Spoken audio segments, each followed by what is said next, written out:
Izstādē Auto 2026 notika vairākas Latvijas un Baltijas līmeņa pirmizrādes, un pie lasītājiem devās žurnāla Vodkār Latvija pavasara numurs.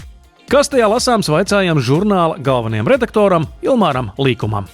Pavasara numurs ir iznācis diezgan jaudīgs, jo mums ir no vienas puses, publikas favorīti, un no otras puses pilnīgas pirmizrādes. Ar pirmizrādēm es domāju, piemēram, Lamborghini Temerario, kas ir varbūt absolūta eksotika, bet no otras puses, piemēram, Toyota RAV4, kas ir 6. paudzes tagad automobīls. Un tad varbūt kaut kas tāds pilnīgi svaigs un kaut kas negaidīts ir jaunais Subaru e-Outback, kas ir sensacionāls kaut kādā nozīmē automobīls, jo kā tad tā elektrisks Outback un elektrisks Subaru. Žurnālā būs iespējams palasīt arī to, par ko žurnālisti neraksta. Jā, arī šajā numurā mums ir rubrika lietotāja pieredze, un man jāsaka tā, ka ar katru numuru šī žurnāla sadaļa kļūst aizvien interesantāka, kas man pašam zināmā mērā ir pārsteigums. Jaunajā žurnālā ar savu pieredzi dalās ļoti dažādu automašīnu īpašnieki, no Škoda Kodiaq līdz Peugeot Boxer. It kā tās ir viņu pašu izdarītas izvēles, un tas, protams, nozīmē, ka viņi varbūt zināmā mērā ir fano par šīm mašīnām, bet vienalga izskan arī pietiekami daudz tādu kritisku nošu vai tādu analītisku nošu. Sevišķi interesants ir fakts, ka 2 no 8 rubrikā apskatītajām automašīnām ir ķīniešu zīmoli.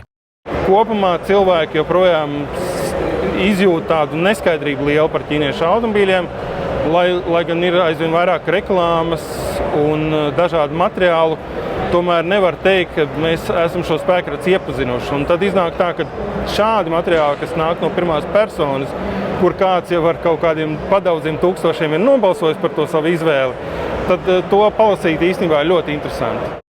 Vodkār Latvija testos spilgti izceļas pat laban aktuālā elektromobīļu un lādējumu hibrīdu konkurence. Pirmkārt, mūsu žurnālā šāda automobīļa ir daudz, viena un otra nometne, un, ja būtu jāspriež tikai pēc tā, kas ir pārstāvēts šajā numurā, tad patiesībā iegūt skaidru atbildi par to, ka viens vai otrs ir labāks, īstenībā nevar. Produkts pienāk gan vienā nometnē, gan otrā nometnē, tāpēc es domāju, ka šim līdzi būs sekot ļoti interesanti. Elektromobīļi, turpina sasniegt jaunus augstumus tehnoloģiskās attīstības ziņā, akumulātori kļūst aizvien ietilpīgāki. Braukšanas īpašības uzlabojās, ļoti svarīgi, ka elektromobīļu tāldarbība uzlabojās, bet man joprojām nav pārliecības, ka viņi būtu sasnieguši zinām tehnoloģisko plato, kur, elektromobīls būtu tāds drošs ieguldījums, ko tu vari pirkt uz vairākiem gadiem, neraizējoties, cik aktuāls viņš būs, piemēram, pēc 5 vai 7 gadiem. Kamēr hibrīdi šobrīd šķiet ļoti droša izvēle, un es domāju, ka arī Eiropā elektriskie hibrīdi skaits tikai palielināsies. Vodkār Latvija pat laban ir vienīgais drukātais augstas kvalitātes izdevums, kas veltīts automašīnu tēmai. Papildu saturs pieejams arī internetā. Jā, pirmkārt, Vodkār ir liels starptautisks izdevums, kas darbojās daudzus gadus, un Latvijā ir pārstāvēts 11 gadus.